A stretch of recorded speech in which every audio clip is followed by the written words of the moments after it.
미국의 구호단체 사마리아인의 지갑 회원들이 29일 현지 시간 뉴욕 센트럴파크에 신종 코로나 바이러스 감염증 코로나19 환자들을 수용할 응급 야전병원을 세우고 있다.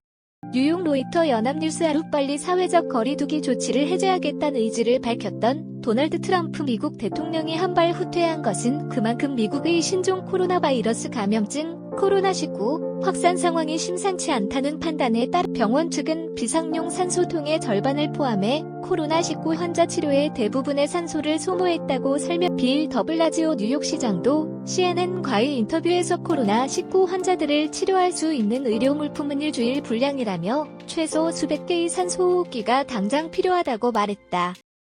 뉴욕주를 포함해 코로나19 환자가 집중된 지역에선 의료진들이 마스크 부족을 호소하기도 했다. 바이러스 감염 환자들이 밀려들면서 마스크를 더 자주 갈아 써야 하는데 그만큼 수급이 빠르게 이루어지지 않는다는. 이에 대해 트럼프 대통령은 뭔가가 진행되고 있다며 누군가는 이를 조사해야 한다고 의구심을 드러냈다.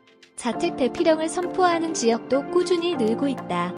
30일 기준으로 자택 대피 행정명령을 내린 지역은 모두 27개에 달한다.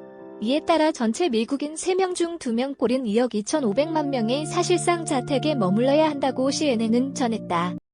유명 인사들의 코로나19 감염 사례도 잇따르고 있다. 미국 월가의 주요 투자은행 인 제프리스 그룹의 페그 브로드벤트 최고 재무책임자 CFO가 이날 코로나19에 따른 합병증으로 사망했다고 파이낸셜 타임스 FT는 전해. 세계 최대 금융 중심지인 뉴욕 월가에서 고위 집중 코로나19 사망 사례가 발생한 건 이번이 처음이다. 코로나19 확진 판정을 받고 지난 26일 병원에 입원한 미국의 싱어송라이터 존 프린도 현재 매우 위중한 상태인 것으로. 이미 미국의 코로나19 확진자가 14만 명을 넘어선 가운데 자택 대피령을 통해 주민들의 이동을 제한한 지역이 27개 주에 달한다. 결국 코로나19의 무서운 확산세에 트럼프 대통령은 내달 12일인 부활절에 경제활동을 정상화하겠다는 무리한 계획을 뒤집을 수밖에 없었던 것으로. 그는 전쟁에서 이기기도 전에 승리를 선언하는 것보다 더 나쁜 것은 없을 것이라며 이는 모든 것 중에 가장 큰 손실이 될 것이라고 기자회견에서 밝혔다.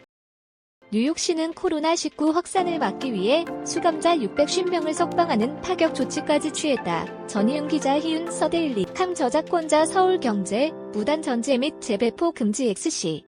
여기에 코로나19 확산 속도가 급격히 가팔라지고 있는 뉴욕을 중심으로 보건의료 시스템이 포화 상태로 치닫고 있는 상황. 29일 현지 시간 월드오미터 집계에 따르면 미국의 코로나19 확진자 수는 14만 1,854명에 달하며 사망자는 2,475명을 기록했다.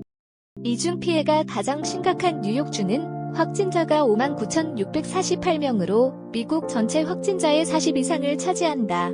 뉴욕주의 코로나19 사망자는 965명으로 전날 대비 237명 늘었다. 뉴욕주 하루 기준으로는 최대 사망 규모다. 뉴욕시의 상황은 특히 심각하다. 이날까지 뉴욕시의 확진자는 33,474명으로 뉴욕주 전체의 절반으로 떤다. 사망자도 776명에 달한다. 뉴욕시는 병상이 포화 상태에 이르자 센트럴파크에 68개 병상 규모의 임시 야전병원을 짓는 등 병상 확보에 안간힘을 쏟고 있다고 뉴욕타임즈는 전했다. 문제는 기존의 의료 시스템으로는 걷잡을 수 없이 빨라지는 감염 속도를 감당하기가 어렵다는 점이다. 뉴욕 브룩데일 메디컬 센터는 이날 코로나19 환자가 급증함에 따라 사용할 수 있는 산소통의 수가 급격히 줄어들고 있다고 CNN에 밝혔다.